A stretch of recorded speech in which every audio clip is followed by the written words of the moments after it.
listeners, it's Jana. Welcome back to Grief Out Loud. Before we begin, I wanted to give you a quick heads up. In this episode, our guest Jeremy talks about experiences from bow hunting and includes the death of an animal.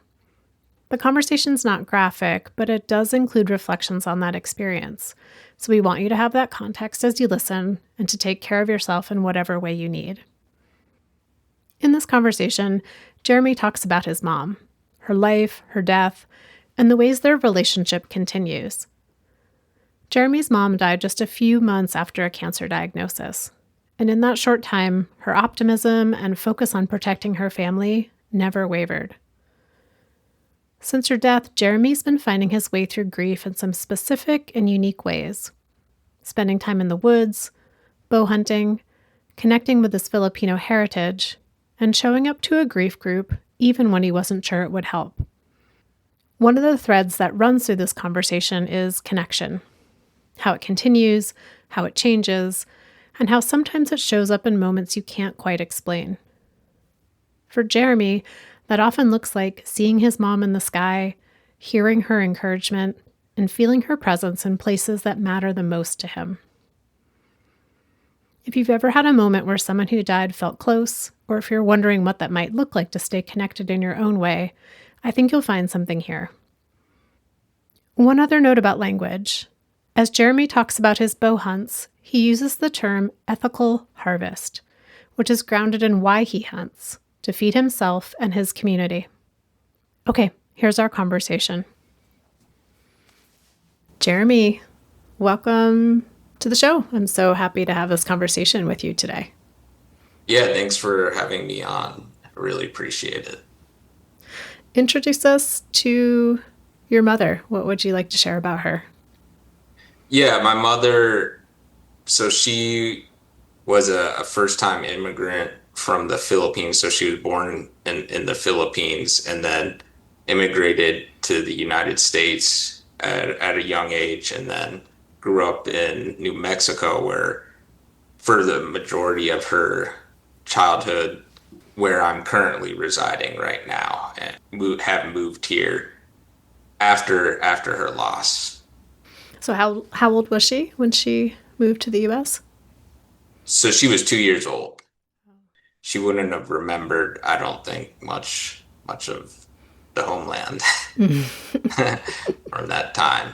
It's interesting. She moved back to the capital city, not from the province that she was born in and where my family's from, for a few years in her high school years. And that's a long story, but they ended up moving back and then bringing the rest of the family of my grandfather and getting them into the States after they came back. What was your mom like as a mom, as a friend, as a community member? As a mom, she defended her children. And what I mean by that is I think everything, her career was working for the Central Intelligence Agency, the United States of America. And I know we don't know what she did exactly, but I know that every day that she was going to work, it was, to protect her children as a mother to some degree, right, along with everybody else she was serving. But, from that aspect, all the way to just when I was growing up, you could see she cared, so much about her children being safe in various ways and such, to the point where I remember I broke my ankle skateboarding, and she threw the skateboard out, kind of thing, because right, it was a threat to my well-being. She saw it as a threat to my well-being as her son. That's her as a mom was always wanting her children to be safe and have the best life that they could have. So I know you've shared that she was really like committed to protecting you and your siblings. What was your personal relationship with your mom like? My personal relationship with her, it, she was always a great caregiver, along with a protector, always encouraging me to do whatever my aspirations were, right? As long as they weren't going to hurt somebody else or something like that. But As long as it uh, didn't include skateboarding anymore. yeah, yeah, yeah, and really, she was a optimistic, uh, positive, energy giving mother. And what I mean by that is that she was always optimistic and looking at the bright side of everything. She was always smiling.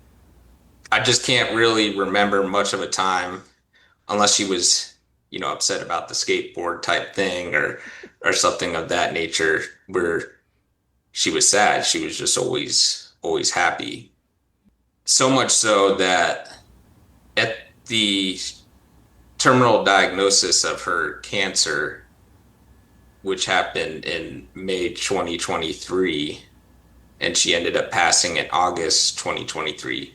When I visited her in the hospital in July, a month before she had passed, I had just this was the first time I'd see her since her terminal diagnosis. I was living in Portland. She was living in Virginia at the time of her terminal diagnosis.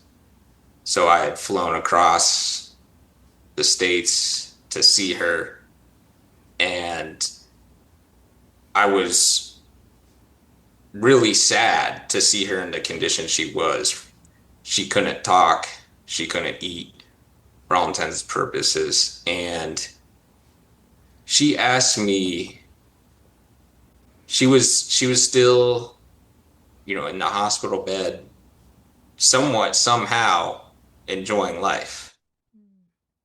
And I hugged her, because as soon as I was allowed in the room, and I didn't know what my facial reaction was, but she asked me, "Oh, why do you look so sad?"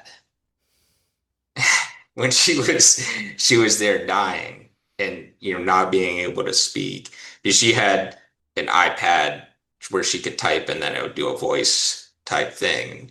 And my dad said, "Well, he's concerned." But that's the level of optimism and positivity that she had, was asking me my reaction. I don't understand why you look so sad. Yeah. What was that like for you and your family, that such a short period of time between when she was diagnosed and when she died? With your mom being so positive and optimistic, did it impact what your understanding of her illness was? We didn't know how long she had when she was diagnosed in May of 2023. It was a long range that was given, such that it could have been up to 2 years. We really didn't know. And I visited in that July and had planned to come back out to visit her in August because her condition was getting worse. In between me visiting in July and then going back for her funeral in August, I was still able to communicate with her via text. And, I was in the mountains hunting, and, I was telling her, updating her on what was going on out in the woods. And she was just still, she's like, "Oh, better luck next time." And I was never as optimistic or positive as her when she was alive. And I mean, that whole period was, of course, very stressful. I was on the other side of the country and I felt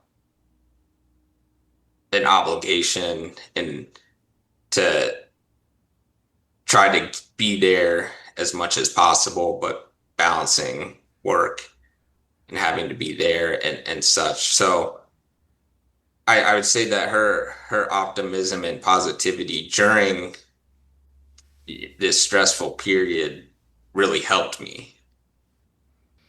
In a way, she was continuing to protect you, even through her illness and her decline. That's true. That's I never thought of it that way.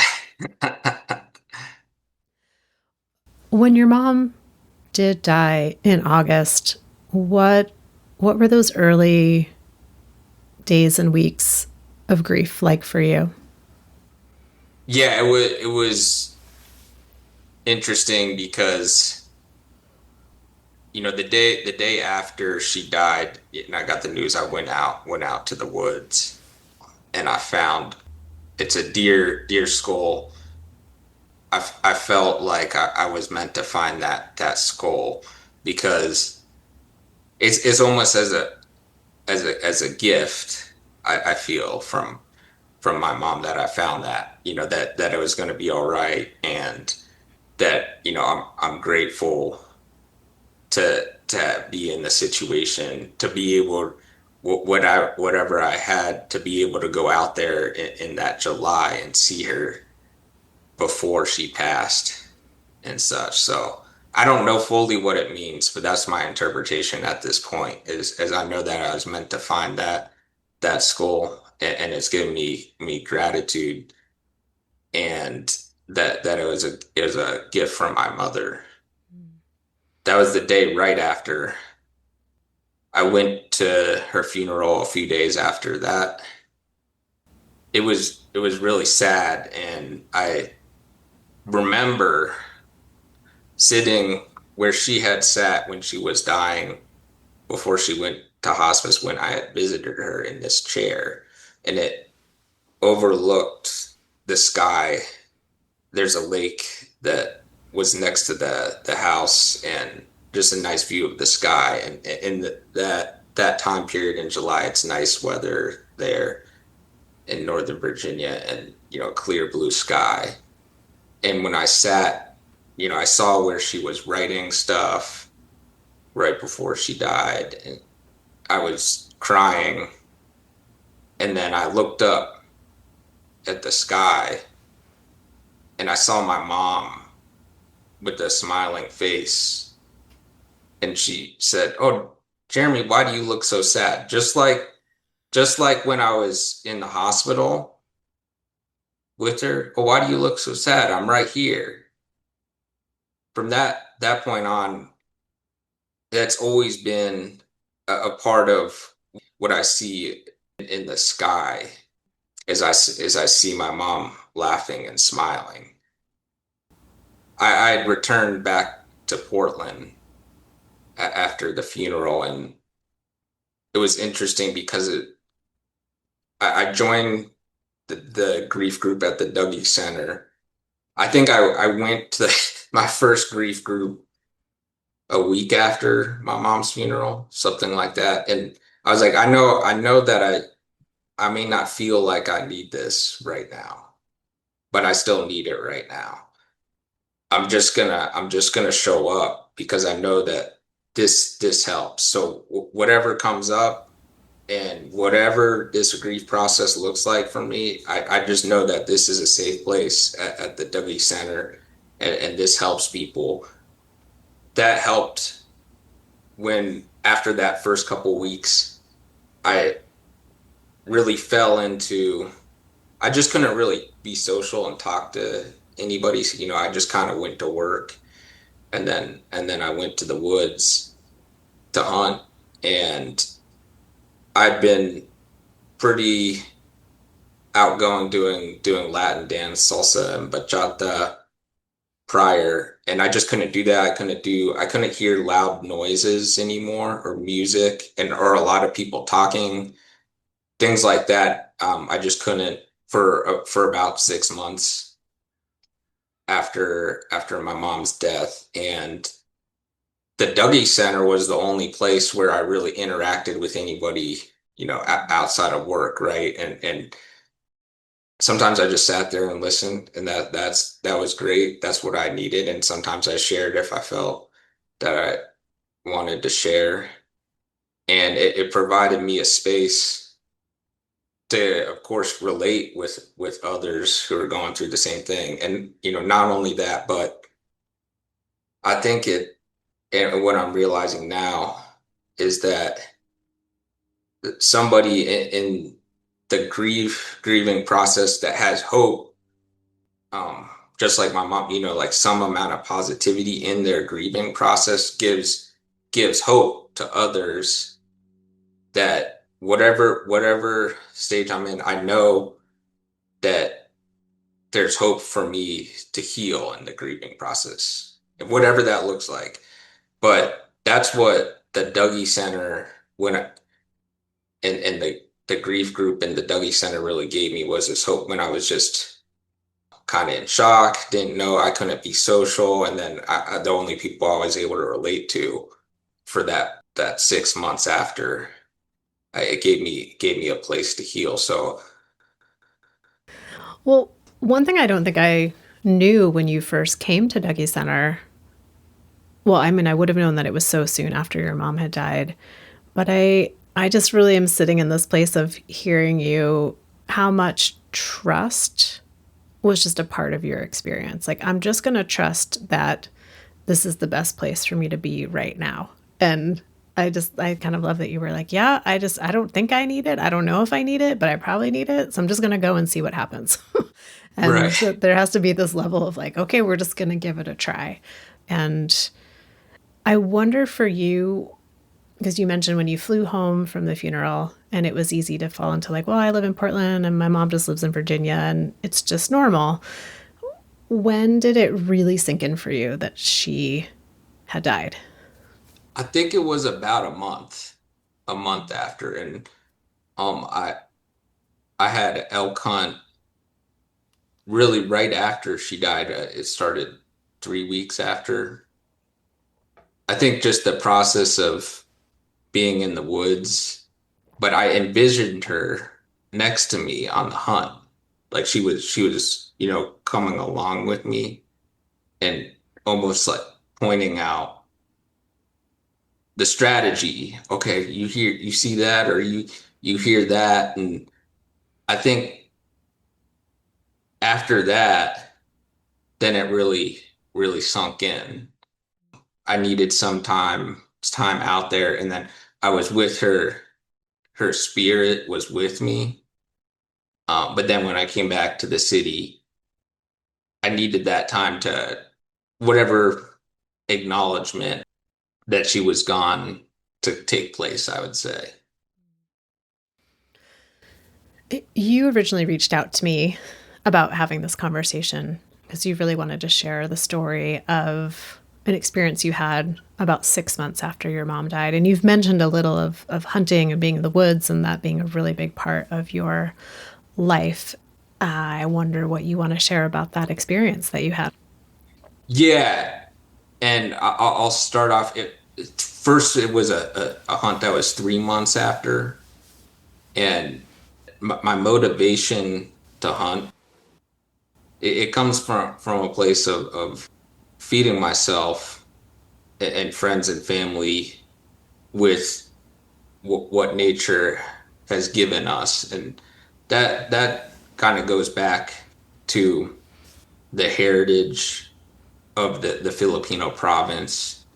It's called Aklan that my mom is from.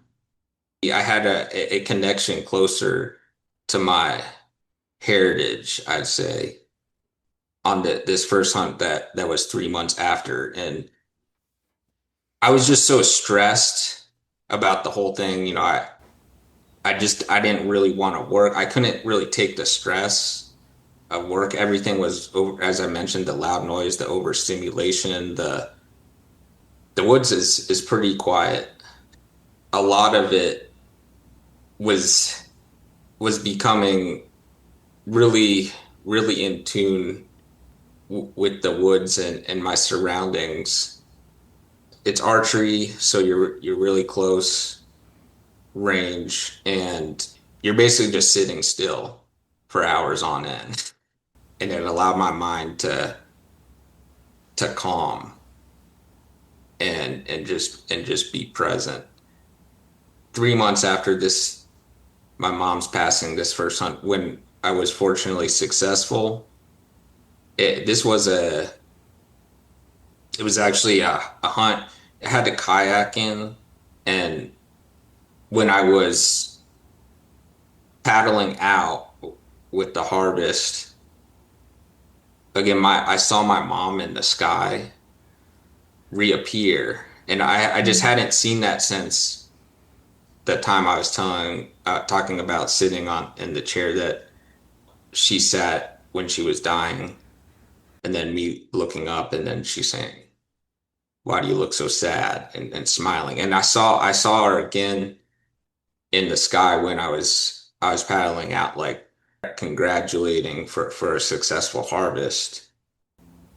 That really helped me as a part of a healing experience. The hunt after this one was the one I had written a story about. This story has to do with a more of a struggle in this particular hunt where this was for a deer, and the circumstances are such that when deer are aware of their surroundings, or they think that they're in danger, and they're hypersensitive to any sound that goes off, they can do what's called jumping the string of a bow. So they can react. The sound of the bow going off comes before the arrow gets to its target, even at 15 yards, right? And the animal hears the sound and moves fast enough to get out of the way of the arrow. Unfortunately, the animal was hyper sensitive and on alert. And one way you can account for the animal making movement is to aim in anticipating that movement happening. And the movement happened, but not in the way I had anticipated, such that the shot went into an area that is not conducive to what we call an ethical harvest. So you want to hit where it's a fast, as painless death as one can have. But it ended up hitting another part that was lethal. What that means is that animal is going to die, but a really slow, painful death. The amount of guilt that brought me it was tremendous, because I know there's no guarantees, of course, with archery hunting, and you go out and you do your best, and sometimes things like that just happen that are out of our control. I was feeling really bad because this animal, you can't, it's going to take 10 hours, 12 hours for it to die. And you can't go after it, because if you do and you run into the animal, if you run into it, it's going to get a bunch of adrenaline and run off, and way further. You can't track it, and you're not going to be able to recover the animal and harvest the meat, which is why we hunt, right? So knowing that I had caused what would be, a horrible death for the animal, I was guilt ridden. And your best chances of recovering the animal is get out of there, wait the time for it to expire, and then hope that nothing else had interacted with it, causing it to run off, and then hopefully it would be in the vicinity. And so it was going to be nighttime by the time that 10 to 12 hours had hit. And so I got a high-powered flashlight, for searching. And then I went to a yoga class, and I just during that I heard my mom again, like telling me that it was going to be okay, that I was going to find the animal and be able to harvest the meat.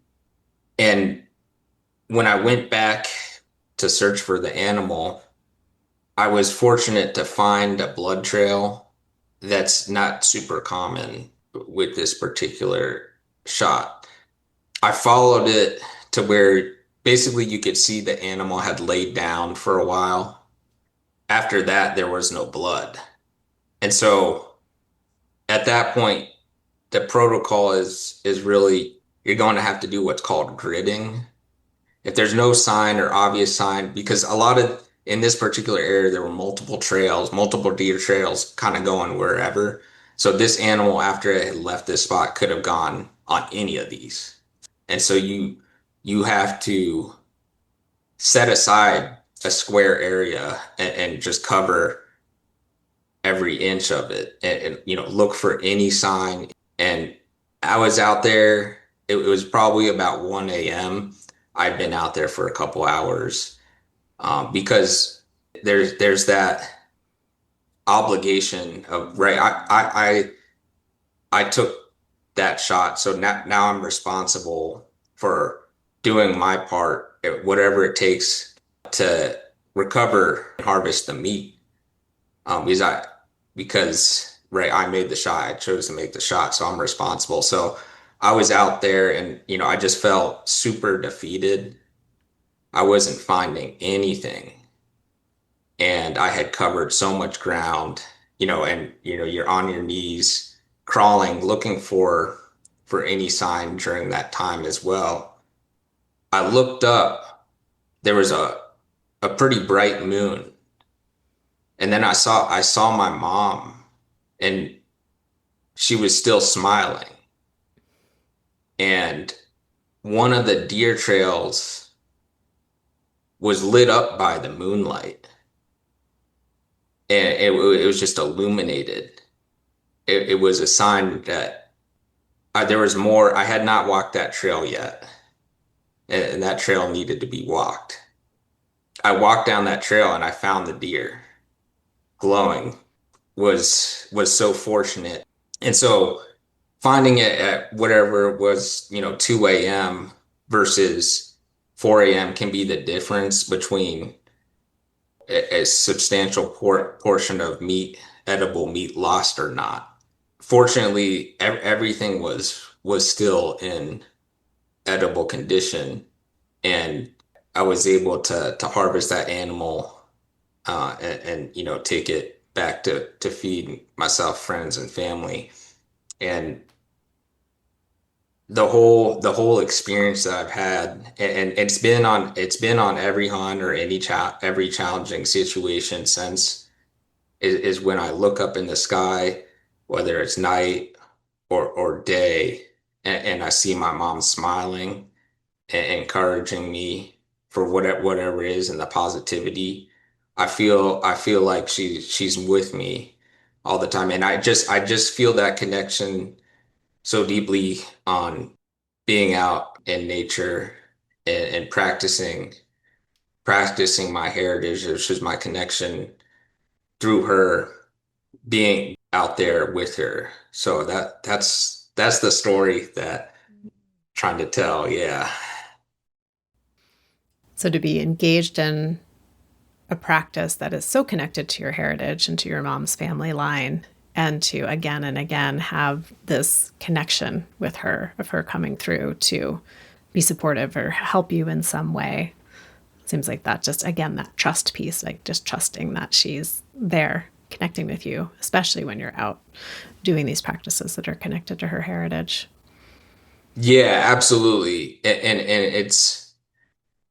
it's odd, but I'm more optimistic and positive ever now than I ever have been in my life. And I feel like, the deer skull that I found, right, that's a gift she keeps giving me.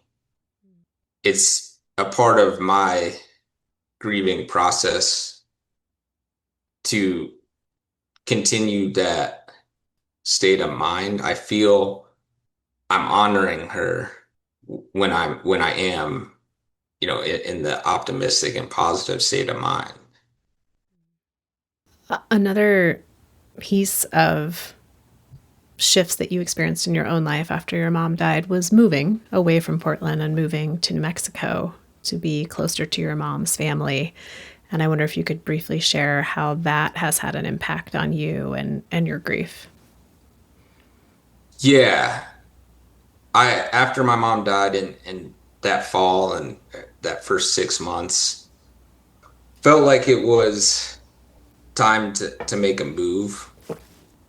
For me, my grieving experience, I need to change something, or I need to, I need to quit this job and just, it's causing too much stress or whatever the case may be. But I just felt like I needed to change something, and originally thought of moving to some other places. And then it was my dad who suggested, why don't you move to Albuquerque?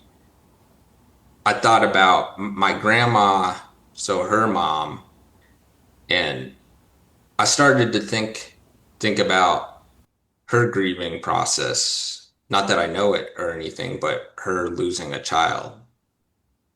If I could be there and be able to visit her more often, along with my mom's brother and sister and extended family here, how that could all help us being closer and just living and having experiences post my mother's death with her family helps me. I can't say it helps everybody else, but I say it helps me. I hope it helps.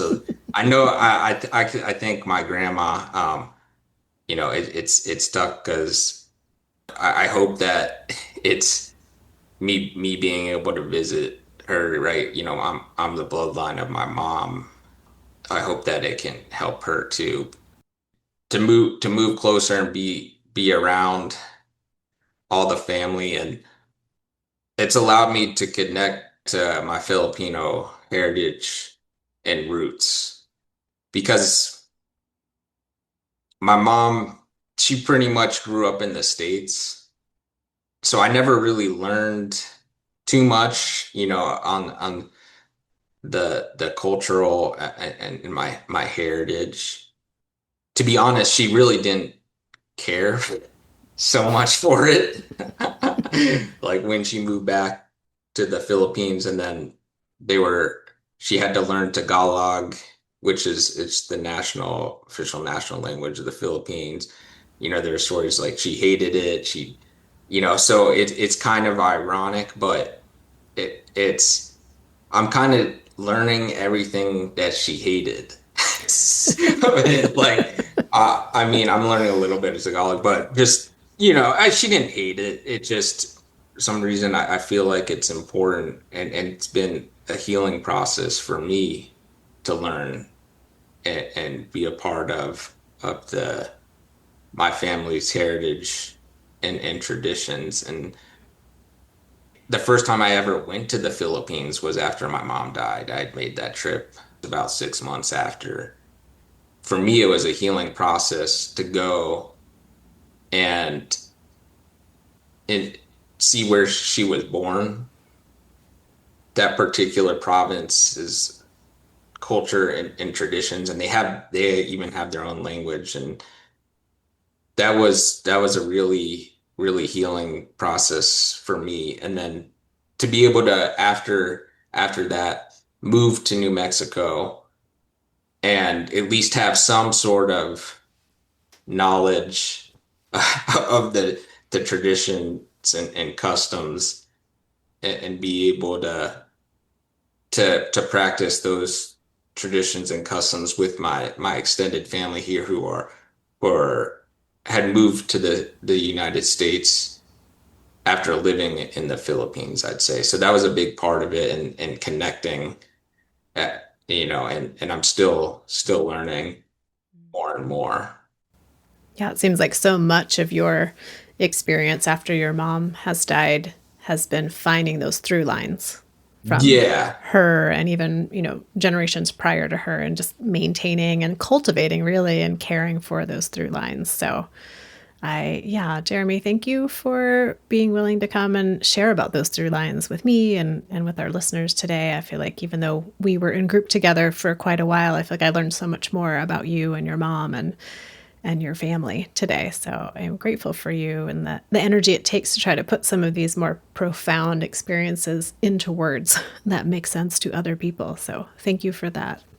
But yeah, thank you so much for inviting me on and yeah, responding and all the support you and all the others at the W Center have done for me and countless others.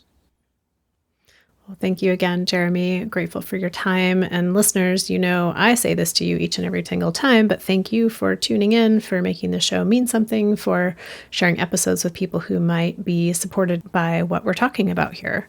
If you want to reach out to me directly, you can email me at griefoutloud@dougy.org. That's DOUGY.org. That's our main website. And there you'll find all of the free downloadable resources that we have, information about our local programming, and of course, each and every episode of Grief Out Loud.